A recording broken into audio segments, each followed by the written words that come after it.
ಸುವರ್ಣ.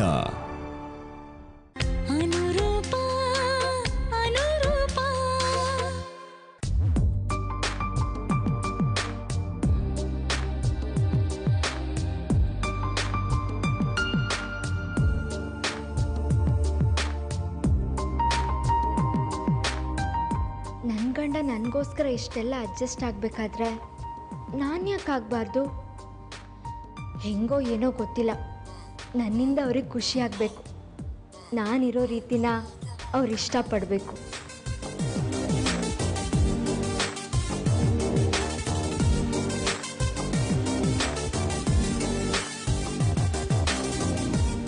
ಹಾಗಾದರೆ ನಾನು ಡ್ಯಾನ್ಸ್ ಕಲಿಲ್ಲ. ಹೆಂಗಿದ್ರು ನಂಗೆ ಡ್ಯಾನ್ಸ್ ಅಂದರೆ ಮಾಡೋಕ್ಕೆ ಇಷ್ಟನೇ. ಅದನ್ನೇ ಚೆನ್ನಾಗಿ ಕಲಿತ್ರೆ ನನ್ನ ಗಂಡಂಗೆ ಇಷ್ಟ ಆಗುತ್ತೆ ಅನಿಸುತ್ತೆ. ಹಾಗೆ ಮಾಡ್ತೀನಿ.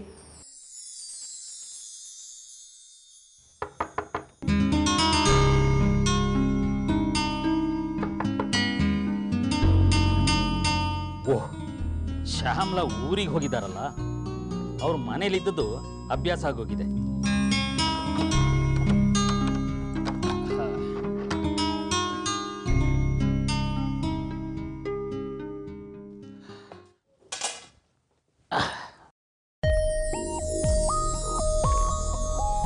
ಚೆನ್ನಾಗಿ ಹೇಳಿದ್ರಿ. ಹಂಗಲ್ಲ, ದಿನಗಟ್ಲೆ ಇರೋದಕ್ಕೆ ಇದೇ ನಮ್ಮ ಬೀಗರ ಮನೆ ಅಲ್ವಲ್ಲ.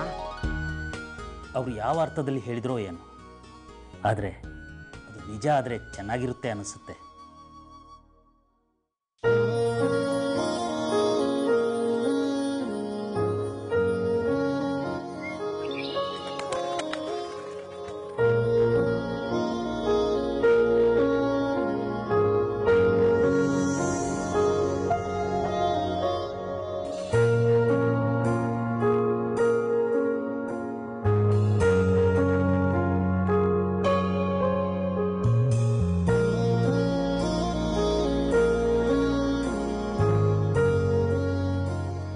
ಹಾಯ್ ಪಪ್ಪ.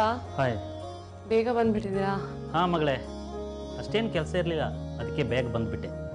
Okay, all right.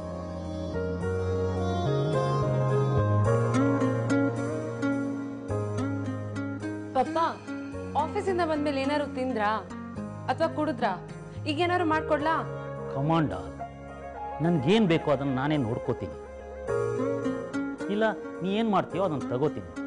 ಇದರಲ್ಲಿ ಕೇಳೋಕ್ಕೇನಿದೆ? ಫೈನ್ ಪಪ್ಪ, ನಿಮ್ಗೇನು ಇಷ್ಟ? Nothing like that. ನಿನ್ಗೇನು ಇಷ್ಟನೋ ಅದೇ ನನಗೂ ಇಷ್ಟ. ವೈಟ್, ಎಲ್ರಿಗೂ ನಾನು ಗ್ರೀನ್ ಟೀ ಮಾಡಿಕೊಡ್ಲಾ? ನೋ ನೋ ನೋ, ನಿಮ್ಗೇನು ಇಷ್ಟನೋ ಹೇಳಿ, ಅದನ್ನ ನಾನೇ ಮಾಡ್ಕೊಡ್ತೀನಿ. ನೀವಿಬ್ರು ಹಿಂಗೆ ಮಾತಾಡ್ತಾ ಇದ್ರೆ ಇವತ್ತಿಬ್ರು ಹೊಟ್ಟೆಗೂ ಏನೂ ಬೀಳಲ್ಲ. ಅಪ್ಪನೂ ಬೇಡ, ಮಗಳು ಬೇಡ, ಎಲ್ರಿಗೂ ನಾನೇ ಜೀರಿಗೆ ಕಷಾಯ ಮಾಡ್ಕೊಂಡ್ಬರ್ತೀನಿ. ಬೇಕಾದ್ರೆ ನೀವು ಅದನ್ನು ಹರ್ಬಲ್ ಟೀ ಅಂತ ಹೆಸರಿಟ್ಕೊಳ್ಳಿ, ಕೇಳಕ್ಕೆ ಚೆನ್ನಾಗಿರುತ್ತೆ. ಡೀಲಾ? ಯಾ ಡೀಲ್ ಸರ್.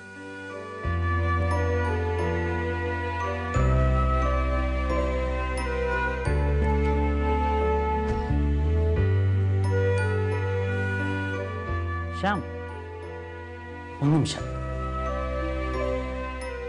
ಯಾಕಂಕಲ್, ಜೀರಿಗೆ ಕಷಾಯ ಬೇಡವಾ ನಿಮಗೆ? ನಾನು ಅದಲ್ಲ, ನಾನು ನಿನ್ನ ಹತ್ರ ಏನೇನೋ ಹೇಳ್ಕೊಂಡಿದ್ದೀನಲ್ಲ, ಏನೆಲ್ಲ ಹೇಳ್ಕೊಂಡಿದ್ದೀನಿ ಅಂತ ನನಗೇ ನೆನಪಿಲ್ಲ.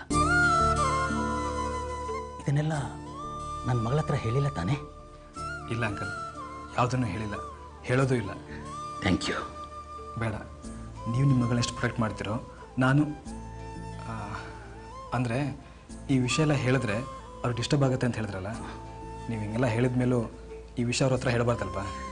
Thank you, thank you very much.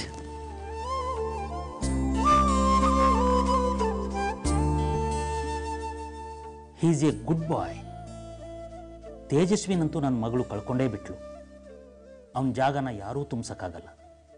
But ಈ ಶ್ಯಾಮ್ ನನ್ನ ಮಗಳ ಜೊತೆ ಇದ್ದರೆ ಅವಳು ಚೆನ್ನಾಗಿರ್ತಾಳೆ ಅನಿಸುತ್ತೆ. ಆದರೆ ನನ್ನ ಮಗಳಿಗೆ ಇದನ್ನೆಲ್ಲ ಹೇಗೆ ಹೇಳಲಿ? ಹಾಯ್. ಹಾಯ್. ಏನಿದು ರೆಡ್ ಗಿಡ ತಂದಿದ್ಯಾ? ಅದು 2 ಸಲ ಜಗಳ ಆಗಿತ್ತಲ್ಲ, ಅದಕ್ಕೆ 2 ಹೂವಿನ ಗಿಡ ತಂದೆ. ನಿಮಗೆ ಹರ್ಟ್ ಮಾಡಿದ್ದಕ್ಕೆ sorry. It's completely all right. Thank you, ತುಂಬ ಚೆನ್ನಾಗಿದೆ. ಬಾನೇರಣ್ಣ.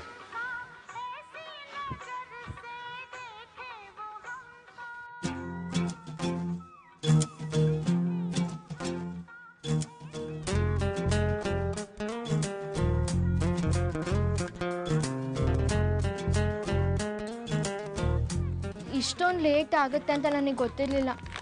ನೀವು ಬಂದು ತುಂಬ ಹೊತ್ತಾಯ್ತಾ? ನಾನು ಬಂದು ಎಷ್ಟೊತ್ತಾದರೂ ಆಗಿರಲಿ, ನೀನು ಬಂದೆ ತಾನೇ ಇವಾಗ? ಅಲ್ಲ, ನಾನು ಮನೆಯಲ್ಲಿ ಇಲ್ಲದೆ ಇರ್ಬೇಕಂದ್ರೆ ನೀವು ಬಂದ್ಬಿಟ್ಟಿದ್ದೀರಲ್ಲ, ಹಿಂಗಾಗಬಾರ್ದಿತ್ತು. ನಾನು ಇಲ್ಲದೆ ಇರಬೇಕಾದ್ರೆ ನೀನು ಮನೇಲಿ ಇರ್ತೀಯ ತಾನೆ? ನೀನು ಮನೇಲಿ ಇಲ್ಲದೆ ಇರಬೇಕಾದ್ರೆ ನಾನು ಯಾಕೆ ಇರಬಾರ್ದು? ಏನೇನು ಪ್ರಾಬ್ಲಮ್ಮು? ಅಯ್ಯೋ ಅಯ್ಯೋ, ನೀನು ಪ್ರಾಬ್ಲಮ್ ಏನು ಪ್ರಾಬ್ಲಮ್ ಇರಲ್ಲ ಅಂದ್ರೂ ಏನೋ ದೊಡ್ಡ ಪ್ರಾಬ್ಲಮ್ ಇದೆ ಅನ್ನೋ ಥರ ಪೋಸ್ ಬೇರೆ ಕೊಡೋದು. ಸಿಲ್ಟಿ ಗರ್ಲ್. ಸೊ ಎಲ್ಲೆಲ್ಲಿ ಹೋಗಿ ಬಂದೆ, ಏನೇನು ಮಾಡಿದೆ, ಏನು ಹೇಳಲ್ವಾ ನನಗೆ? ಹಾ, ಅದನ್ನೇ ಹೇಳಬೇಕು. ಸುಮ್ಮನೆ ಕೂತು ಕೂತು ತಲೆ ಕೆಟ್ಟೋಗಿತ್ತಾ, ಅದಕ್ಕೆ ಆಚೆ ಸುತ್ತಾಡ್ಕೊಂಡು ಬರೋಣ ಅಂತ ಹೋಗಿದ್ದೆ. ಅಲ್ಲಿ ಒಂದು ನಾಟ್ಯಾಲಯ ನೋಡಿದೆ ನಾನು. That's interesting. ಅಲ್ಲಿ ಹೋಗಿ ಎಲ್ಲ ವಿಚಾರಿಸ್ಕೊಂಡು ಬಂದೆ. ಅಲ್ಲಿ ಕ್ಲಾಸಿಕಲ್ ಡ್ಯಾನ್ಸ್ ಹೇಳ್ಕೊಡ್ತಾರಂತೆ. ನಾನು ಡ್ಯಾನ್ಸ್ ಕಲೆಗೆ ಸೇರ್ಕೋಬೋದಾ ಅಂತ ಕೇಳಿದೆ. That's very interesting. ಇದೇ ವೀಕೆಂಡ್ ಸೇರ್ಕೊಳ್ಳಿ ಅಂತ ಹೇಳಿದ್ರು. ಬರೀ ಸ್ಯಾಟರ್ಡೆ ಮತ್ತೆ ಸಂಡೇ ಮಾತ್ರ ಕ್ಲಾಸಸ್ ಇರುತ್ತಂತೆ. ಇಂಥ ವಿಷಯನೆಲ್ಲ ಕೇಳಕ್ಕೆ ನಂಗೆ ತುಂಬಾ ಖುಷಿ ಆಗುತ್ತಪ್ಪ. So proud of you. ಆಮೇಲೆ ಇದೇ ಶನಿವಾರ ಬಂದು ಸೇರ್ಕೊಳ್ಳಿ ಅಂತಾನೂ ಅಂದ್ರು. ಫ್ಯಾಂಟಾಸ್ಟಿಕ್, ಹೋಗಿ ಸೇರ್ಕೊ. ಅಯ್ಯೋ, ನಂಗೆ ವಿಷಯ ಹೊಳಿಲೇ ಇಲ್ಲ. ನಿಮಗೆ ರಜಾ ಇರೋದು ಶನಿವಾರ ಮಧ್ಯಾಹ್ನದ ಮೇಲೆ ಮತ್ತೆ ಭಾನುವಾರ ಮಾತ್ರ ತಾನೆ? ಹೌದು. ಹಂಗಾದ್ರೆ ನೀವು ಮನೇಲಿರೋ ಟೈಮಲ್ಲಿ ನಾನು ಡ್ಯಾನ್ಸ್ ಕ್ಲಾಸಿಗೆ ಹೋಗೋದಾ? ಅದೆಲ್ಲ ಆಗಲ್ಲ. ನೀವು ಫ್ರೀ ಇರೋದೇ ವೀಕೆಂಡ್ಸಲ್ಲಿ ಮಾತ್ರ. ನಾನು ಡ್ಯಾನ್ಸ್ ಕ್ಲಾಸಿಗೆ ಹೋಗಿ ಡ್ಯಾನ್ಸ್ ಮಾಡ್ತಾ ಕೂತ್ಕೋಬೇಕಾ? ಅದೆಲ್ಲ ಆಗಲ್ಲ. ಡಾನ್ಸ್ ಕ್ಲಾಸ್ ಮುಗಿದ್ಮೇಲೆ ಸೀದಾ ಮನೆಗೆ ಬರ್ತೀಯ ತಾನೆ? ಹೋದವಳು 10 ವರ್ಷ ಬರದೇ ಇಲ್ವೇನೋ ಅನ್ನೋ ಥರ ಮಾತಾಡ್ತೀಯಲ್ಲ. ಅಯ್ಯೋ, ನಿಮ್ಗದೆಲ್ಲ ಅರ್ಥ ಆಗಲ್ಲ. ನೀವು ಕಾಲೇಜಿಂದ ಬಂದ ಕೂಡಲೇ ನಾನೇ ಬಾಗ್ಲು ತೆಗಿಬೇಕು. ಮೊದಲು ನಾನೇ ನಿಮ್ಮನ್ನು ನೋಡಬೇಕು. ಸಂಡೇ ಫುಲ್ ಡೇ ನಿಮ್ಮ ಜೊತೆನೇ ಇರಬೇಕು. ಯಂಗ್ ಲೇಡಿ, ಸಂಡೇ ಮಾತ್ರ ಅಲ್ಲ, ಲೈಫ್ ಲಾಂಗ್ ನಾವಿಬ್ರು ಜೊತೆಗೇ ಇರ್ತೀವಿ. ನೀನು ಡಾನ್ಸ್ ಕ್ಲಾಸಿಗೆ ಹೋದ ತಕ್ಷಣ ನಾನೇ ಹೊರಟೋಗಿರ್ತೀನಾ? ಇಲ್ಲ ತಾನೆ? ನೀನು ಡಾನ್ಸ್ ಕ್ಲಾಸ್ಗೆ ಹೋಗಿ ಡಾನ್ಸ್ ಕಲಿ.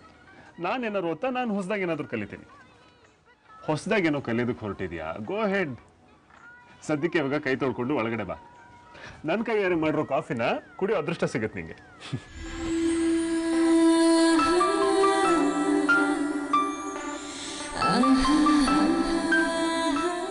ಇವ್ರದೊಳ್ಳೆ ಕಥೆ ಆಯ್ತಲ್ಲ. ಇವ್ರ ಮನೇಲಿ ಇರ್ಬೇಕಾದ್ರೆ ನಾನು ಡ್ಯಾನ್ಸ್ ಕ್ಲಾಸ್ಗೆ ಹೋಗಿ ಡ್ಯಾನ್ಸ್ ಕಲಿಯೋದ? ಈ ವಿಷಯ ಅವ್ರ ಹತ್ರ ಯಾಕಾದ್ರೂ ಹೇಳಿದ್ನು. ಪಾಪ, ಈ ವಿಷಯ ಕೇಳಿ ಅವ್ರಿಗೆ ಎಷ್ಟು ಖುಷಿ ಆಯಿತು. ಇವಾಗ ನಾನು ಡ್ಯಾನ್ಸ್ ಕ್ಲಾಸ್ಗೆ ಹೋಗಲ್ಲ ಅಂದರೆ ಅವ್ರು ತುಂಬಾ ಬೇಜಾರು ಮಾಡ್ಕೋತಾರೆ. ನನ್ನ ಕಷ್ಟನ ನಾನು ಯಾರ ಹತ್ರ ಹೇಳ್ಕೊಳ್ಳಿ?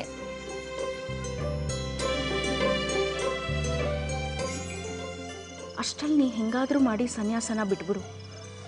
ಇಲ್ಲಾಂದರೆ ನನ್ನ ಮದುವೆ ಈ ಶಶಿಕುಮಾರ್ ಜೊತೆ ಆಗೇ ಹೋಗುತ್ತೆ. ಅರ್ಥ ಆಯ್ತಾ? ನಿನಗಾಗಿ ಸದಾ ಕಾಯ್ತಾ ಇರೋ ನಿನ್ನವಳೆ ಆದ ಸಾವಿತ್ರಿ.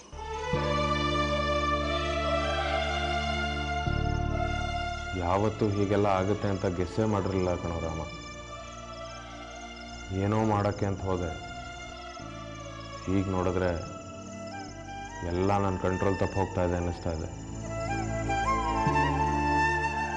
ಆ್ಯಕ್ಚುಲಿ ನನ್ನ ಸಾವಿತ್ರಿ ಇಷ್ಟೊತ್ತಿಗಾಗಲೇ ಇಂಥವ್ರನ್ನ ಯಾರನ್ನಾರು ಕೈ ಹಿಡಿದು ಹಾಯಾಗಿರಬೇಕಾಗಿತ್ತು. ಪಾಪ, ನನ್ನನ್ನು ನಂಬಿ ಮೋಸ ಹೋಗ್ಬಿಟ್ಲು. ನನ್ನಿಂದಾಗಿ ತುಂಬ ಒದ್ದಾಡ್ತಾ ಇದ್ದಾಳೆ ಕಣ ಅವಳು.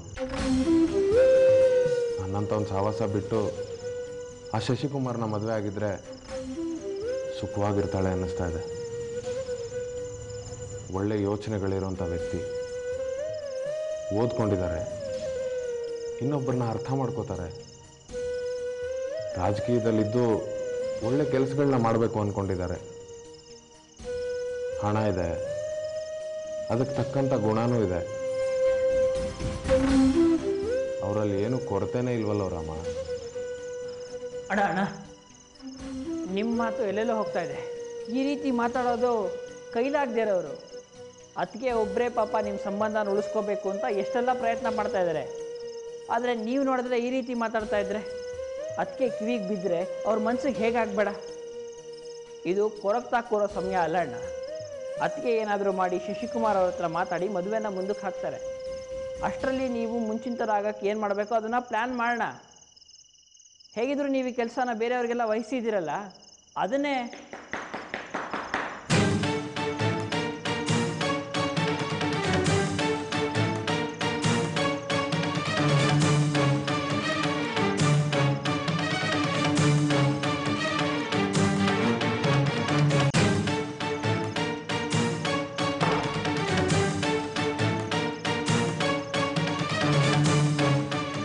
ಇದ್ಯಾಕ್ರಪ್ಪ ಇಲ್ಲಿಗೆ ಬಂದಿದ್ದೀರಾ? ಕ್ಷಮಿಸಿ ಸ್ವಾಮಿಗಳೇ, ಇಷ್ಟೊತ್ತಿನಲ್ಲಿ ನಿಮಗೆ ಬಂದು ತೊಂದರೆ ಕೊಡ್ತಾ ಇದ್ದೀವಿ. ಮೋಸ ಆಗೋಯ್ತು ಸ್ವಾಮಿಗಳೇ. ಶೌಚಾಲಯದ ಕೆಲಸ ನೋಡ್ಕೊ ಅಂತ ನೀವು ನವೀನಂಗೆ ವಹಿಸಿದ್ರಲ್ಲ, ಅವನೇನು ಮಾಡಿದಾನೆ ಗೊತ್ತಾ? ಇರೋ ಬರೋ ಮಾಲ್ನೆಲ್ಲ ಸಾಗಾಕಿದ್ದಾನೆ. ಕಲಬೆರಕೆ ಮಾಲ್ ತಂದು ಹಾಕಿದ್ದಾನೆ. ಅವ್ನು ಹಿಡ್ಕೊಂಡು 4 ತಟ್ಟಣ ಅಂದರೆ ನಾಪತ್ತೆ ಆಗಿದ್ದಾನೆ. ಮೈ ಗಾಡ್, ಹೇಗೆ ಅವನು ಹೀಗೆಲ್ಲ ಮಾಡ್ತಾನೆ? ಅದು ಎಲ್ರಿಗೂ ಸೇರಿರೋ ಸ್ವತ್ತು ಅಂತ ನಾನು ಹೇಳಿದ್ದೀನಲ್ವಾ. ಆ ಜಾಗನ, ಆ ಬಿಲ್ಡಿಂಗ್ನ ನಿಮ್ಮೆಲ್ಲರ ಹೆಸರಿಗೂ ಬರ್ದಿದ್ದೀನಲ್ವಾ. ಅಂದಮೇಲೆ ಅವ್ನು ಹೇಗೆ ಹೀಗೆಲ್ಲ ಮಾಡೋದಕ್ಕೆ ಸಾಧ್ಯ? ಹೌದು ಸ್ವಾಮಿಗಳೇ, ನಮ್ಮ ದುಡ್ಡು ಅದ್ರಲ್ಲಿ ಸೇರಿದೆ. ನಮ್ಮೆಲ್ಲರಿಗೂ ಒಟ್ಟಿಗೆ ನಾಮ ಹಾಕ್ಬಿಟ್ಟಿದ್ದಾನೆ. ಈ ಮಾಲೆಲ್ಲ ಮಾರಾಕಿ ಹೆಚ್ಚಿಗೆ ದುಡ್ಡು ಮಾಡೋ ಪ್ರಯತ್ನ ಮಾಡ್ತಾ ಇದ್ದಾನೆ. ಆಯ್ತು, ನಾನು ಇದಕ್ಕೆ ಒಂದು ವ್ಯವಸ್ಥೆ ಮಾಡ್ತೀನಿ. ನಿಮ್ಮ ಯಾರ ಹಣನೂ ವೇಸ್ಟ್ ಆಗೋದಕ್ಕೆ ನಾನು ಬಿಡೋದಿಲ್ಲ. ನೀವೆಲ್ಲರೂ ಎಷ್ಟೆಷ್ಟು ಹಣ ಕೊಟ್ಟಿದ್ದೀರೋ ಅದನ್ನು ನಾನು ನಿಮಗೆ ವಾಪಸ್ ಮಾಡ್ತೀನಿ. ದಯವಿಟ್ಟು ನೀವು ಯಾರು ಬೇಜಾರು ಮಾಡ್ಕೋಬೇಡಿ. ಚೇಚೆ, ನಿಮ್ಮಿಂದ ನಮ್ಗೆ ದುಡ್ಡು ಬೇಡ ಸ್ವಾಮಿಗಳೇ. ಆದರೆ ಅವನಿದಾನಲ್ಲ, ಅವನೇನಾದರೂ ಸಿಕ್ಕಿದ್ರೆ ಕೈ ಕಾಲು ತೆಗೆಯೋದೆ. ಅಯ್ಯಯ್ಯೋ, ರೌಡಿಸಮ್ಮೆ ಎಲ್ಲದಕ್ಕೂ ಪರಿಹಾರ ಅಲ್ಲಪ್ಪ. ಅದಕ್ಕೇನು ಮಾಡಬೇಕು ಅಂತ ನಾನು ಯೋಚನೆ ಮಾಡ್ತೀನಿ. ದಯವಿಟ್ಟು ನೀವೆಲ್ಲರೂ ಸಮಾಧಾನವಾಗಿರಿ. ನಾಳೆ ಬೆಳಗ್ಗೆ ಸಿಗೋಣ. ಈಗಿಲ್ಲಿ ನಾವು ಹೀಗೆ ಮಾತಾಡ್ತಾ ನಿಂತರೆ ಅಕ್ಕಪಕ್ಕದವ್ರಿಗೆ ತೊಂದರೆ ಆಗುತ್ತೆ. ಪ್ಲೀಸ್ ನೀವೆಲ್ಲರೂ ಹೊರಡಿ. ಆಯಿತು ಸ್ವಾಮಿಗಳೇ, ಬರ್ತೀವಿ.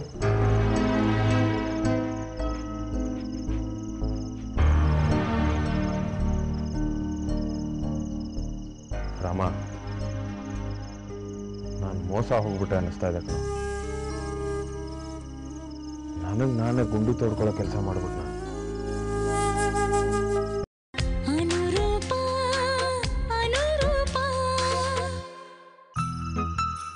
ಲೇ ಸರು, ಶಶಿಕುಮಾರ್ದು ಸುದ್ದಿನೇ ಇಲ್ವಲ್ಲೇ? ಅಯ್ಯೋ, ರಾಜಕಾರಣಿಗಳಿಗೆ ಏನ್ರಿ ಹೇಳಕ್ಕೆ ಬೇಕಾದಷ್ಟು ಸುದ್ದಿ ಇರುತ್ತೆ. ಒಂದು ಫೋನ್ ಮಾಡಿ. ಅವ್ರ ಸುದ್ದಿ ಯಾರಿಗೇ ಬೇಕು? ನಾನು ಸಾವಿತ್ರಿ ಭೇಟಿ ಮಾಡಿ ಮಾತಾಡೋದಿದೆ, ಪರಸ್ಪರ ಅರ್ಥ ಮಾಡ್ಕೊಳ್ಬೇಕು ಅಂತ ಹೇಳಿದವನು ಒಂದು ಫೋನ್ ಆದರೂ ಮಾಡೋದು ಬೇಡವಾ? ಪಾಪ ಮುಜುಗರ ಏನೋ ಹಾಗಂತೀಯ? ಮತ್ತಿನ್ನೇನು? ಅಯ್ಯೋ, ನಿಮ್ಮ ಮಾತು, ನಿಮ್ಮ ಯೋಚನೆಗಳು ಆ ಪಾಂಡುರಂಗನಿಗೆ ಪ್ರೀತಿ. ನಮ್ಮ ಕಾಲದಲ್ಲಿ ಮದುವೆಗೆ ಮುಂಚೆ ಗಂಡು ಹೆಣ್ಣು ನೋಡ್ತಾನೇ ಇರಲಿಲ್ಲ. ಆದರೆ ನಿಮಗೆ ಈಗ ಅವ್ರು ಫೋನ್ ಮಾಡಿ ಹರಟೆ ಹೊಡಿತಾ ಇಲ್ವಲ್ಲ ಅಂತ ಚಿಂತೆ ಆಗ್ತಿದೆ ಅಲ್ವಾ? ಅಮ್ಮ, ನಿನಗೆ ವಿಷಯನ ಎಲ್ಲ ವಿವರವಾಗಿ ಹೇಳಿದ್ದೀನಿ. ಸಾವಿತ್ರಿ ಮದುವೆ ವಿಷಯದಲ್ಲಿ ಇದೇ ಥರ ಮುಂದುವರಿಬೇಕು. ಏನೀಗ ನಿನ್ನ ಮಗಳು ಮದುವೆ ಆಗಬೇಕೋ ಬೇಡವೋ? ನೀನು ಯಾಕಮ್ಮ ಟೆನ್ಷನ್ ಮಾಡ್ಕೋತೀಯ? ಹೋಗಿ ರೆಸ್ಟ್ ತಗೊಮ್ಮ, ನಾನೆಲ್ಲ ನೋಡ್ಕೋತೀನಿ, ನಾನು ಇದ್ದೀನಿ. ಸರಿ ಬಿಡಪ್ಪ, ಈ ಮುದುಕಿಗೆ ಇನ್ನೇನು ಮಾತು. ಆದರೂ ಮಾತಾಡಬೇಕು ಅಂತಂದವನು ನಿನ್ನ ಗೆಳೆಯ ಎಲ್ಲಿ ಹೋಗಿದ್ದಾನಂತೆ? ಅವನು ಏನು ನಮ್ಮ ಸಾವಿತ್ರಿನೇ ಮಾತಾಡಿಸ್ಕೊಂಡು ಹೋಗ್ಬೇಕಂತ? ಅಮ್ಮ, ನಾನೇ ಫೋನ್ ಮಾಡಿ ಲೋಕಾಭಿರಾಮ ಮಾತಾಡ್ತೀನಿ. ಮೊದಲೇ ರಾಜಕೀಯ ವ್ಯಕ್ತಿ, ಯಾವುದಾದ್ರೂ ಕೆಲಸದ ಒತ್ತಡದಲ್ಲಿ ಅವನಿಗೆ ನೆನಪಿರೋದಿಲ್ಲಮ್ಮ. ನಾನು ಅವಾಗ ಮಾತಾಡ್ತಾ ಇದ್ರೆ ಸ್ವಲ್ಪ ನೆನಪಿರುತ್ತೆ, ಅವಾಗ ಅವನಿಗೂ ಮಾತಾಡೋಕ್ಕೆ ಸರಿ ಹೋಗುತ್ತಮ್ಮ. ಅಮ್ಮ, ನೀನು ಟೆನ್ಷನ್ ಮಾಡ್ಕೋಬೇಡ, ಹೋಗಿ ರೆಸ್ಟ್ ತಗೋ. ನಾನು ಏನು ಫೋನಲ್ಲಿ ಮಾತಾಡಿದೆ ಆಮೇಲೆ ನಿನಗೆ ವಿವರವಾಗಿ ತಿಳಿಸ್ತೀನಿ, ಆಗ್ಬೋದಾ?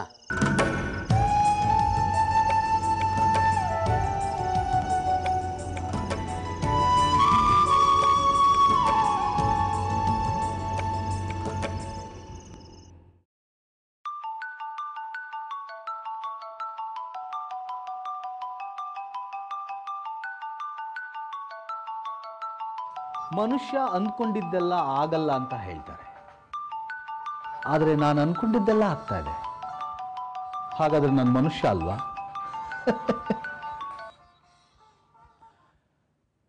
ಹಲೋ ಗೆಳೆಯ, ಹಲೋ. ಹಲೋ ಗೆಳೆಯ, ನಮಸ್ಕಾರ. ನಮಸ್ಕಾರ ಹರಿ. ಅಲ್ಲ ಹರಿ, ನಿನ್ನನ್ನು ಭೇಟಿ ಮಾಡಬೇಕು ಅಂತ ಅಂದ್ಕೊಳ್ತೀನಿ, ನೀನೇ ಪ್ರತ್ಯಕ್ಷ ಬಂದ್ಬಿಡ್ತೀಯ. ಕರೆ ಮಾಡಬೇಕು ಅಂತ ಮನಸ್ಸಲ್ಲಿ ಯೋಚಿಸ್ತೀನಿ, ನೀನೇ ಫೋನ್ ಮಾಡ್ತೀಯ. ಅಲ್ಲಯ್ಯ, ನೀನೇನಾದರೂ ಈ ಟೆಲಿಪತಿ ಏನಾದರೂ ಗೊತ್ತಾ? ಅಯ್ಯೋ ಪುಣ್ಯಾತ್ಮ, ಅದೆಲ್ಲ ನನಗೇನು ಗೊತ್ತಿಲ್ಲಪ್ಪ. ಅಂಥದ್ದೇನಿದ್ರು ನಿನಗೇನೆ. ನನಗೇನಿದ್ರು ಡೆಬಿಟ್ ಕ್ರೆಡಿಟ್ ಮಾತ್ರ ಗೊತ್ತು. ನೀ ತುಂಬ ಬ್ಯುಸಿಯಾಗಿದ್ದೀನಪ್ಪ. ನಾನು ಫೋನ್ ಮಾಡಿದ್ದೇನಾದ್ರು ತೊಂದರೆ ಆಯಿತಾ?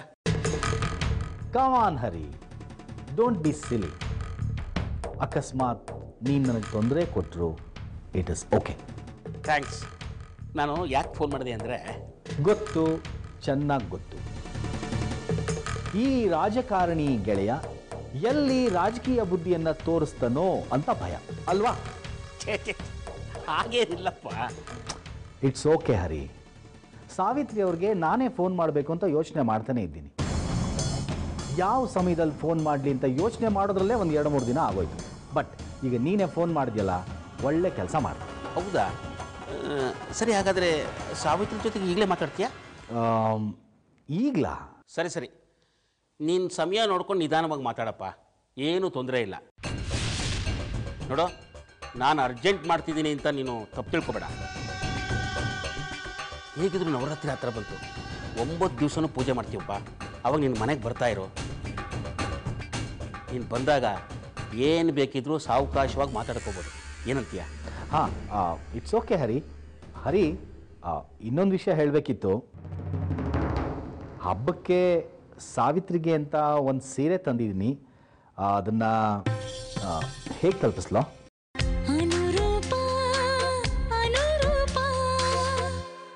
ಹಬ್ಬಕ್ಕೆ ಸಾವಿತ್ರಿಗೆ ಅಂತ ಒಂದು ಸೀರೆ ತಂದಿದ್ದೀನಿ. ಅದನ್ನು ಹೇಗೆ ತಲುಪಿಸ್ಲೋ? ತಲುಪಿಸೋದಾ? ಪುರ್ಸತ್ತಿದ್ರೆ ನೀನೇ ಕೈಯಾರೆ ತಂದುಕೊಡು. ನಮ್ದೇನು ಅಭ್ಯಂತರ ಇಲ್ಲಪ್ಪ. ನೋಡು, ನೀವು ಪರಸ್ಪರ ಭೇಟಿಯಾಗಿ ಮಾತಾಡೋದಷ್ಟು ಒಳ್ಳೆಯದೇ ಅಲ್ವಾ? ನಮ್ಮ ತಾಯಿ ಏನೋ ತಪ್ಪು ತಿಳ್ಕೊತಾರೆ ಅಂತ ನೀನೇನು ತಲೆ ಬಿಸಿ ಮಾಡ್ಕೊಳ್ಳೋ ಅಗತ್ಯ ಇಲ್ಲಪ್ಪ. ನಾವಿಬ್ಬರು ಪರಸ್ಪರ ಅರ್ಥ ಮಾಡ್ಕೊಳ್ಳೋದು ತುಂಬ ಇದೆ ಅಂತ ನೀನೇ ಹೇಳಿದೆಯಲ್ಲ. ಸೀರೆ ನೆಪದಲ್ಲಿ ಭೇಟಿ ಆದ್ರೆ ಆಯ್ತು ಬಿಡು ಮರಯ್ಯ. ಸರಿ ಹರಿ, ಹಾಗಾದರೆ ಸಾವಿತ್ರಿ ಅನುಕೂಲ ನೋಡಿಕೊಂಡೇ ಹೇಳು, ಭೇಟಿ ಆಗ್ತೀನಿ. ಅಯ್ಯೋ, ಇದರ ಅನುಕೂಲದ ಪ್ರಶ್ನೆ ಏನಿದೆ ಶಶಿಕುಮಾರ? ನಾಳೆನೇ ಭೇಟಿಯಾಗಿ ಡಿಲೇ ಮಾಡೋದು ಯಾರಿಗೋಸ್ಕರ? I agree. ಸರಿ, ಹಾಗಾದರೆ ನಾಳೆನೇ ಭೇಟಿಯಾಗಿ, ಸರಿನಾ? ಖಂಡಿತ ಹರಿ, ಖಂಡಿತ ನಾಳೆನೇ ಭೇಟಿ ಆಗ್ತೀನಿ. ಸರಿ ಕಣೋ ಶಶಿಕುಮಾರ, ಸಾವಿತ್ರಿಗೆ ಒಂದು ಮಾತು ಹೇಳ್ತೀನಿ. ಸದ್ಯಕ್ಕೆ ಬಾಯ್ ಬಾಯ್.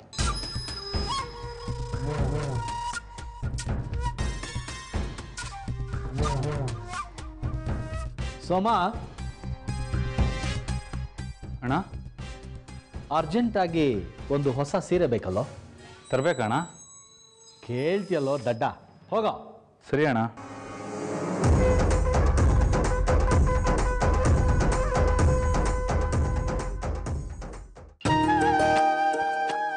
ಸಾವಿತ್ರಿ,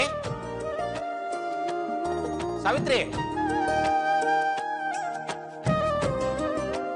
ಅಣ್ಣ.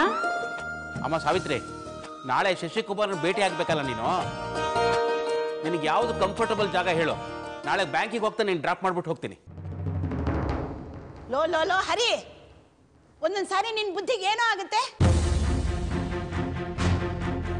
ನಿಶ್ಚಿತಾರ್ಥನೇ ಆಗದೆ ಸಾವಿತ್ರಿನ ಮನೆ ಕಳಿಸ್ಕೊಡೋದು ಏನೋ ಚೆನ್ನಾಗಿರುತ್ತೆ. ನನ್ನ ಸೊಸೆ ಅಂತೂ ತನ್ನ ಮಗಳಿಗೆ ಏನೂ ಹೇಳ್ಕೊಟ್ಟಿಲ್ಲ. ಆಚಾರ ವಿಚಾರ ಒಂದು ನೋಡದೆ ಗಂಡ ಆಗೋನ್ ಮನೆಗೆ ಸೈಕಲ್ ಹತ್ಕೊಂಡು ಹೋಗಿದ್ದೆ.